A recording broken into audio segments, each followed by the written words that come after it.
Ready. All right, so starting the Uh, recording. How's everyone doing? Good, chilling. Good night. How about you? Pretty good. You guys finally get some days off, right?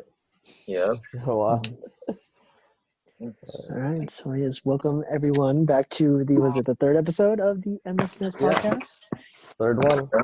Yes. Okay. My name is Ryan. I'm a sophomore too. I'm Toby. I'm a senior too. I'm Matt. Kyle. Oh, sorry. No, you first. All right, I'm Kyle. I graduated in May of 2018. I was in math class. Now I work at CHLA in their NICU. Yeah. All right, and I'm Matt. I also graduated about in 2018 with Kyle, and I currently work. Well, I used to work on a cardiac telemetry unit. Now, COVID treating units. Okay. So we always start off with like the same question. Either one of you can start first. What made you guys choose nursing in the first place? Matt, you want to go first? You want me to go first? Wait, what's up, Kyle? You want me to go first, or you go first? You could go first. Okay. So I got into nursing mainly because of my dad. My dad is also a nurse. Nice. Yeah. So growing up, I didn't really know what I wanted to do, and then he just kept on pushing nursing to me. And then so when I was applying to colleges, I only applied to nursing schools. Mhm. And then I got into USF, and then I just chose nursing because I didn't really know what else I wanted to do. And then I ended up really liking it. I really liked helping people. I went to a Catholic school my whole life, and so helping others was one of the things I was always been about. And then I really just learned to like it. Nursing was really cool. I'm glad I did it. Mm-hmm. So it's when you first came in, you really wasn't sure what you were getting yourself into, even though your dad was a nurse. Would you say you weren't as interested until you started going to nursing school? I mean, I felt like I was kind of interested already into it because my dad would just talk to me about how his day was and the stuff he would do. And then Mhm. at home, sometimes he would just for my grandma, I helped give antibiotics to her Mhm. because she had a central line, and I had to give her some antibiotics at home. So I was introduced to it pretty early, and then I Yeah. felt I was always interested in it, but since I didn't really know what to do, I guess it was just always there, Was there ever a push for that, from your parents or from your dad, to go into something in the medical field of nursing, or do you feel it was just kind of something that you wanted to do yourself? It was mostly my dad and my family, because most of my family's in the medical field. Mhm. And then but yeah, I guess I really got the push from them. Mhm. And then I never really just questioned it because they were pushing it so much. But I'm pretty thankful that they push this profession on me, because I really do I like it a lot now compared Mhm. to when I was working my other job. Mhm. Yeah. How about you, Matt? What made you choose nursing in the first place? I mean, for me, kind of like Kyle, I didn't really know what I wanted. My mom's a nurse, and then Mhm. she didn't push me to be nursing. She it wasn't aggressive or anything. She just was like, "Oh, how about this?" I'm just suggesting. But then eventually in high school, junior year, I took an anatomy class because I kind of I just followed what everyone else was doing at that time. So I was taking anatomy, and I ended up really liking it. And then from there, I was like, I really like helping people, and I really like anatomy. How about I become a doctor? And then I looked at how long I had to be in school for that. I was like, never mind, I don't want to do that. I totally feel that. So you said that your parents Hello? Hmm? Sorry, I think it cut you off. Oh, hello? Can you hear me? Yeah. Oh, no, you're all good. Oh, shoot. But can you hear me now? Yeah. You can hear me now, though? Mhm. Okay, for sure. Okay. But yeah, I mean, eventually I just realized I wanted to be a nurse. And then I applied for USF, and yeah, that's pretty much how I got into it. I wanted to help people, and I really liked I liked how far we've come to learn about the human body and human anatomy. And it's like Mhm. I'm always like in awe and like I'm always like, wow, how did we get to this point of like Yeah. where we are Mhm. now? So it's really humbling. Mhm. Okay, yeah, that's interesting because I always wonder how much like people around us influence our choices in terms of what we want to do for the rest of our lives. Because I know that for Toby and I especially, I don't know how Toby, like your parents or your family influenced you, but I know how you and me kind of got exposed to nursing because we had, certain medical conditions in the past that kind of introduced us to the world of nursing. Mhm. So Toby, did like your parents actually influence you at all or your family at all? No, I'm actually the first person in my family to even enter the medical field. Like, you look Mhm. at extended family, like, no one's even close. Like, my closest relative in anything related to healthcare is my cousin who's going to vet school. Mm. So no one really touching like people. Mhm. So it's kind of been sort of out of left field, but I've always been interested in the sciences, and kind of like Matt wanted to be a doctor, but then looking at the time and also just like that's not really what I want to do. There's Hmm. nursing's a better fit. Yeah. Mhm. Mhm. And I think like going in like from high school to college, we kind of have this our own idea of what nursing entails. But then once you actually start becoming, a real nurse, like Kyle and Matt, you realize that it's a lot more different, and there's more Mhm. specializations. Like Kyle, you said you're in pediatrics, right? Mhm. How'd you get into pediatrics? Like, is that something you wanted from the start, or did it happen in nursing school? How'd you get into it? So luckily for me, CHLA has a transition program. It's for those who like worked in adults for at least a year and then want to switch to pediatrics. So I was fortunate enough to get into that program, and then that's how like that's how I was able to start working in the NICU. But in nursing school, I never really saw myself working with like pediatrics or like even in the NICU. Hmm. But I was like the two things. Like I didn't really like my job, so I was like open to like trying like new things. And then second of all, like in nursing school, like I had a day in the NICU, and then I really loved it, so I wanted to like give it another try. And then like it was definitely like um, really good of me like to do this because Hmm. now like I'm definitely like a lot happier like working and yeah. Okay. And how about you, Matt? You said you're in telemetry, correct?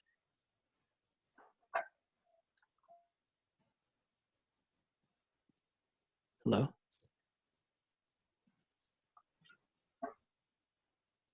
Can you guys hear Matt, or is it just me?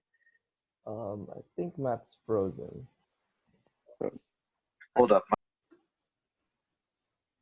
My Wi-Fi's acting weird. It's like kind of it's like lagging right now. Yeah. Okay. We'll let I Matt think figure that out right now. But like Toby, can you talk about some of your interests right now of like what you kind of want to do once you graduate? Yeah, so for me, the toughest thing was always picking like which population huh? that I wanted to work with. Oh really? Um, which was Oh which was really? hard because like I've never had a bad Oh really? rotation other Hmm. Yeah, you than can just like talk from here then. psych. Oh, you guys hopping Here, onto the let same me one? just.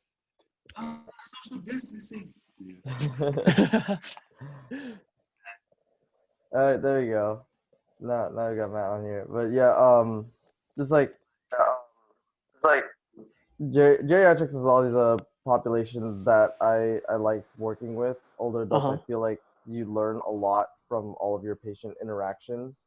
Hmm. And I always felt like I was able to be present with them. Hmm.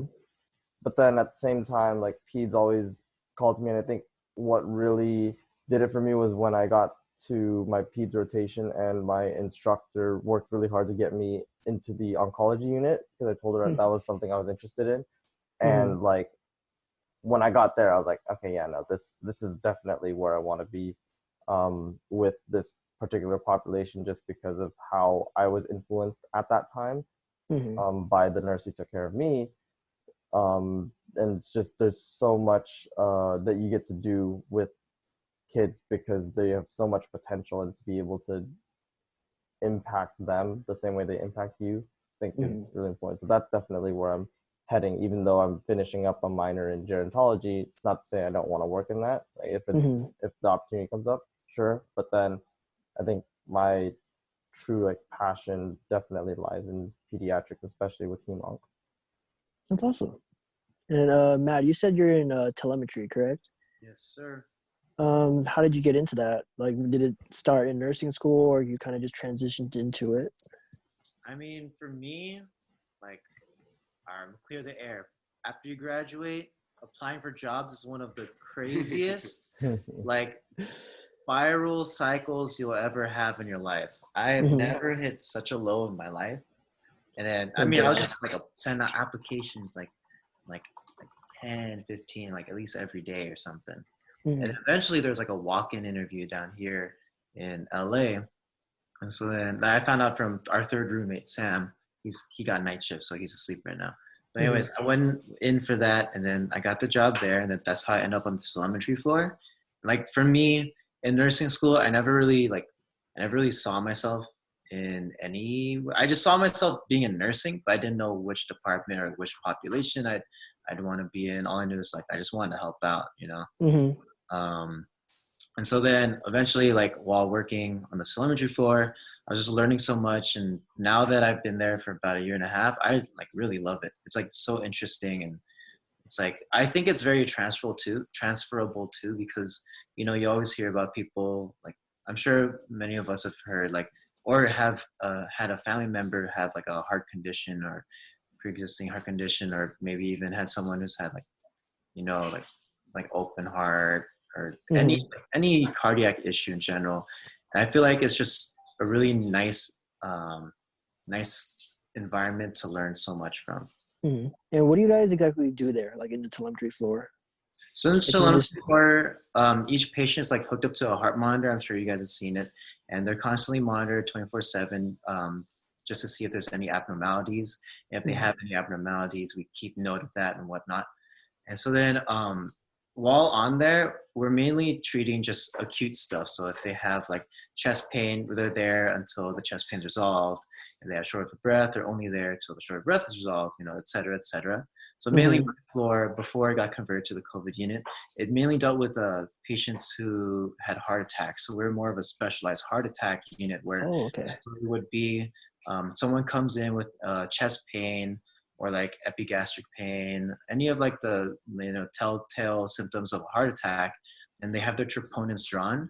And from the troponin and also like the EKG read, that's how we gauge what to do. What if it's a true ST elevation myocardial infarction, you know, STEMI, then they go straight to the cath lab where they get stented, or they go in to see what's going on, and then they actually go up to ICU, then to my floor, and then discharge once they're stable. But if it's a non-STEMI or just chest pain in general, and there's no elevated cardiac markers like troponins, then they end up staying the night until the cardiologist comes by to see them. Or if they, you know, later on in the day, if they get admitted in the day, then the cardiologist will see them later that day. And then from there, they'll either have like diagnostic tests to see if it's a true heart attack or whatnot. But from there, whether they did have a heart attack or not, if they have any occlusions or any like coronary arteries that are blocked, then they might be a candidate for open heart. And then if they are a candidate for open heart, they go get that procedure done, come back to us, and we take care of them with the chest tube, draining out all the fluid and whatnot until they're stable to go home. Most of the time, the stay for an open heart patient is about 5 days after the surgery. But I've seen patients leave as early as 3 days. It really depends how well. Yeah, so it would be like the first day their chest tube could even be removed, and they actually start working with PT right away also. And then the second day, if the chest tube's not removed already, then they would remove that. But first and second days are mainly just pain management. And then the third and fourth, you know, making sure that they breathe properly, because it's harder to breathe with the chest tube. But once it's out, then I'm really more aggressive because I don't want them to get atelectasis and stuff. And then fourth and fifth day, that's like discharge planning, whether they need home health, maybe they're on Coumadin before, so we follow up with the Coumadin clinics, we follow up with social work, discharge planner, assistive devices, stuff like that. Damn, that's a lot. It's really, because a lot of my patients, they're like what we call walkie-talkie. So like, you know, they had a heart attack or they felt like they had a heart attack, but it's not like that feeling is gonna like stop them from being able to walk right away. You know, it's not so acute where like they're like crippled or like they can't, you know, follow through with their activities of daily living. So a lot of times when I first started out, since I was new and just following tasks, I didn't actually feel like I was helping out or making a difference in patients' lives. But now that I'm actually like more well versed in the topic and after working there for a year, I really am like, I'm like pretty confident in the knowledge that I have. And so then because of that, I really do feel like I can like make a impact on the patients' lives. Okay. And Kyle, can you describe, because you said you're in NICU, correct? Can you describe kind of what you do there? What I do there? Yeah. So CHLA is like level 4 NICU. So that's like the highest level of NICU. So we get like the most like intense cases compared to like all the other NICUs. And then CHLA doesn't have like a birth center. So we're all our patients are like referred in from like other hospitals. So we take care of babies like premature. So going from, I think like the youngest I've seen is like 23 weeks, and then all the way up to like term babies. And then they come with like other like diseases too. Like, well, usually we have like actually like 3 different ICUs. So we have like a PICU, we have a CT ICU, so cardiothoracic ICU, and we have NICU. So for NICU, we usually get more of like the premature babies. But I took care of a baby that had hypoplastic left heart syndrome. So the baby had to go like for a procedure, and after that procedure, they got sent to CT ICU because like they're more well trained to dealing with like those open heart like cases. So it like every unit like takes care of like babies, but most of us we get more of the premature ones. But we would take care of like a lot of different cases. We have like a lot of like GI, like lung, neuro cases, and then it's actually like really nice. I really do feel like I'm making a difference in these babies' lives. I feel like I'm like not just saving their lives, but also like helping start their lives too, because they are literally just born within like the past like few months, and then it's really nice and knowing I'm making like positive like or helping with positive outcomes. When I was like hired, I talked to like the manager. I was like, do we have like a lot of like positive or like negative outcomes like taking care of these babies? And they said more positive than negative. I think they said like about like 800 babies last year, and then like about only 80 of them like died. So that's like 720 babies that like that made it home. So it's like really nice knowing that like I'm actually like, you know, making a difference and like not, you know, doing like treatment that's just gonna like, you know, put them back in life. And basically I think, yeah, like that's great that it has a positive outcome, but I can imagine like, especially for you, Kyle, where you're good like with infants and babies who could like potentially be dying or have died like right in front of you. Like, how do you, both you and Matt, like in terms of your patients, how do you guys deal with that mental strain? Like, how do you guys try to cope with that? Well, for me, I know it's pretty tough. Like a few weeks ago, I had this case where this like baby like they had some like like some weird like neuromuscular disease, and then basically just like lost all function of all extremities, and like, you know, like breathing started going bad. And then like, yeah, it was just like a really sad case because like the parents were like really nice, and then like doctors can't figure it out. But you know, I guess it's just you just have to like learn how to like cope with it. Like you have like luckily at CHLA I have like a really good support group. All the nurses, like even my managers, like all really nice. Like their doors are always open. I'm like able to talk to them about everything. And then even with like Matt or Sam, I'm able to like talk to them about like, you know, how my shift like went. It's pretty nice to like talk to them because they know like, you know, what I'm going through. So it's pretty nice to have like a good like support system. And then just keeping up with your hobbies, like making sure like, you know, you're keeping up with your personal stuff, like so like going to the gym, maybe just like, you know, taking a day off, just like, you know, staying in bed, just chilling, watching TV or something like that. Like things like that, just like, you know, help you get cope with all the things like you deal through, because like what we deal through is pretty hard. You know, we're like taking care of like these like patients like during their hardest times, and it could be like very mentally draining. So we have to like make sure we take care of ourselves before we could like help take care of them. Mm-hmm.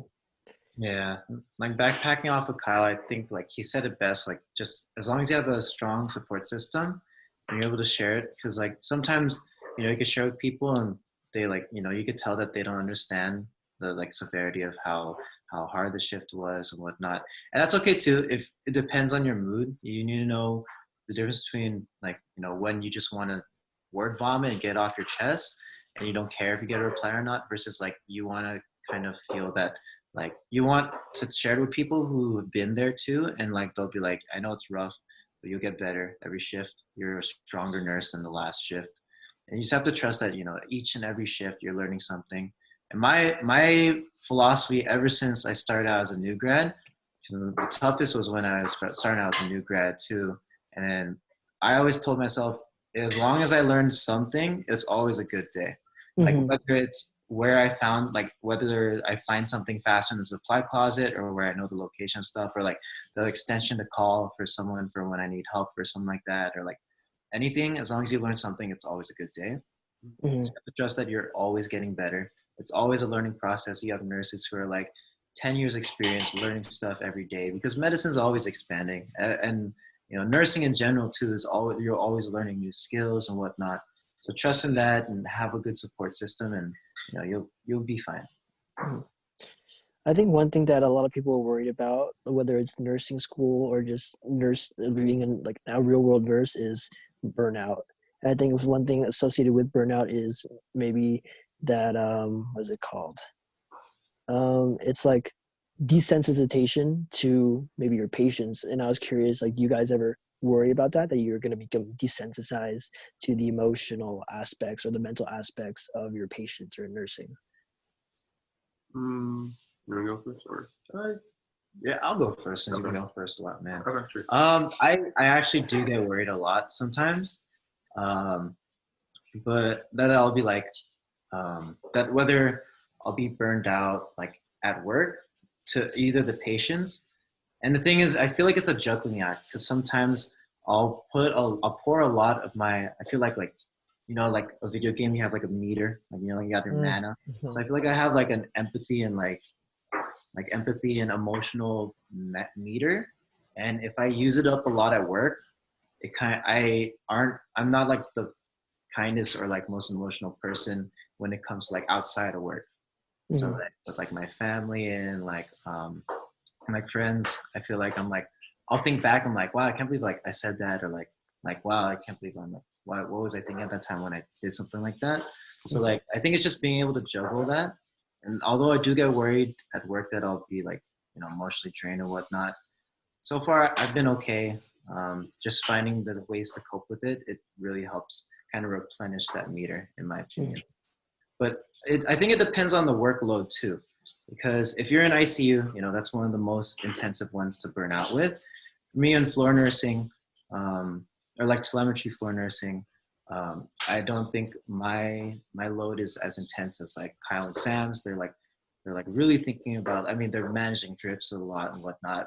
For me, it's more like managing case work, or social work, case manager work, pharmacy work, stuff like that. Just being the middleman for everything.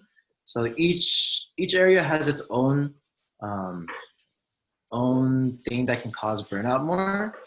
But as long as you find out, like, as long as you can target what it is, like, what am I most worn out from? What do I hate the most about like coming to work and stuff? Then you'll be able to target that, and you'll be able to work on it quickly. And I think it'll replenish that like emotional like bar that you have to give. And then you'll be okay. How about you, Kyle? Any thoughts on that? Burnout? Burnout is definitely pretty real. I would say, especially for myself, because I was pretty burnt out, like working at my past job. Like I went on vacation for 2 weeks and I still felt pretty burnt out. Like I honestly did not want to go back to work. There was just like many different factors that maybe like not really like my job. But burnout is definitely very real. And then like, I don't mean to be like discouraging or anything, but definitely do take your time to find like the right job for you, because ever since like switching to like my new job, I definitely like love nursing a lot more. Like the only thing I complain about like work. Is I think it's just like waking up early, and then besides that, I really do like my job now. Mm-hmm. And in terms of like that, you're like applying for jobs or like that first job, I think a lot of people coming out of nursing school are trying to get into a specific field of nursing or a specific hospital. Well, what do you guys have to say about that? Do you think we should be a lot more open, or like what's the approach we should take when we're trying to find that first job straight out of nursing school? Well, for us, like I think it's pretty hard to get a job without like knowing someone. I think having connection is like, really does like play like a big role in like getting a job, unless like you just have like a really like good ass resume where you can just get into anywhere. But yeah, I think, well, for me, I was just trying to get like a job anywhere because I just like was tired of like not having a job. So like that's why like I literally just like did this walk-in interview, and I was just like, fuck it, I'm gonna just like work here, and then if I don't like it, I could just apply anywhere else after I get my year, and then that's basically what I did. I'm definitely like very thankful of my like first year experience, but if I could like get into like my dream unit like my first time, then I'd probably do that. Yeah, like following up with what Kyle said, like I think if you like what he said, if you had a good resume and you got the connections, go where you want to go. But if I would say in that first like maybe year or so, when there's like so many new grad programs open and stuff, because nursing's like blowing up for a while now. So there's a lot more opportunities in terms of new grads and whatnot. So if everything lined up for you in nursing school, you know that you want to work on the unit and you have some experience there, like maybe like a background that like you really, really are passionate about that area or field that you want to go into, I would say go for it. Like try your best for that first year. But then if things aren't working out and you don't get into that unit, I would say, you can always apply for any job at that point and try anything, because my thing is that even if you end up on a unit that's not your dream unit, you're still learning things that could be transferable to your dream unit. Like you never know, you never know how else you never know how other hospitals are like until you get there. So maybe say for instance, I want to go into like peds eventually too, like Kyle. And like, although I don't know much about like peds and whatnot, I do know stuff about cardiac. I'm kind of relatively familiar with GI skills and whatnot, and all my other skills, they'll transfer to them. And I think that's just like, that's valuable in and of itself. Like the experience you get at a hospital and the experience you get there, even just time management itself, the more that you work in the hospital, the more you're able to time manage things and like just take the second to think about it. That's something that you gain and with experience. And so I think, if you can get to your dream job right away, go for it. But if not, there's nothing wrong with like, applying to SNF. I feel like there's a stigma against SNF and a stigma against med-surg. I think they're both very valuable and very important in and of themselves. They have different skills. There's no shame on that. And I work with a lot of SNF like people or patients, or not patients, but nurses who also do part-time at SNF, and the experiences that they've learned there is like more than what I've learned in the hospital sometimes. Yeah, like going off of what Matt's saying, like coming from adults switching into peds, I definitely think that 1 year of experience definitely did help me transition pretty well into working in the NICU. Like, although I don't have like too much experience, like my time management and just like working with like patients and like talking to like family members definitely did help me transition like pretty well. I was already like pretty comfortable, and then I already feel pretty comfortable right now, like where I am in my program, and I feel like I could definitely be on the floor like if I needed to be. So yeah, your first year definitely does like help you learn a lot. So don't be like afraid of like not getting into like your dream unit like your first year or so, because like the skills you learn there is definitely like very applicable to like any other unit you want to get on. You just have to like show that to like whoever like whatever unit you're trying to get onto. And like, are you? Oh wait, sorry, Toby. Oh no, oh good. I don't want to cause any rush, but we don't have the pro Zoom version, so I got a notification that this call is gonna end in a few minutes. Um, Oh, so sure. before that happens, I just want to see if you guys have now been out in nursing for 2 years now. What are some things, like any advice or anything you wish you knew while you were in your 4 years at USF? You go first. Well, in nursing school, I would say um, also like applicable to after you graduate was like give yourself like some grace, especially like when you start your job or like while you're in school. Like you're not gonna know everything. No one's gonna know everything. Like it's like nursing's very hard. Like it takes like literally years to perfect like your time management, communication skills and everything like that. So give yourself some grace to be like easy on yourself. Don't be so hard on yourself. That's something I'm really bad at. I'm always like getting down on myself because like, oh, I wish I did this, I wish I did that. But instead take like each experience as a learning experience, like what Matt was saying, as long as you learn something new every day, then you're gonna become like a pretty good nurse. So don't trip about if you make mistakes, as long as you're getting better every day. Yeah, and like backpacking off of that, it's like one thing I realized actually now that I'm actually a nurse, one thing that I always tell the students that follow me is like a good nurse, everyone, unless you're like a superstar, you'll know everything, but a good nurse doesn't know the answer to everything. A good nurse knows what questions to ask. So you need to know like what questions to ask a doctor, what question to ask like the patient to the family. Like it's more questions than knowing. It's more asking than knowing. Mm-hmm. And as long as you're able, like how to like ask the proper questions and whatnot, that's what matters the most. And just trust that it's all a learning experience. Like I said, you got nurses who are 10 years in and they're still learning something every day. Something new. Wait, Toby, how much time do you say we have? We have about a minute and a half left, according to the timer. All right. I don't know, Matt, Kyle, do you want to say anything about coronavirus? You guys working in like through it, like especially in LA, because I know it's pretty bad down there. Because he actually works on it. Key points, yeah. Since I'm working on there, key points: just maintain social distancing. Social distancing. I think in the Bay Area and here in LA will be okay because things are wider. However, in New York, things are a lot more close and dense. The subways, as far as I know, still aren't closed. So they're the ones who are more to be worried about. But for us in LA and Bay Area, you guys should be okay as long as you maintain the proper protocol for social distancing and whatnot. Mm-hmm.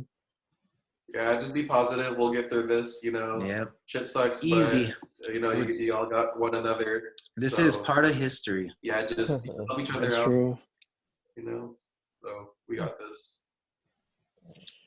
All right, thank you guys so much for coming through and really sharing your experiences. Yeah, of course. Yeah. For the invite. Yeah, thanks for the invite. Always happy to give back. Yeah. All right. If you guys need anything, just hit us up. Yeah, just hit us up. Definitely. Okay.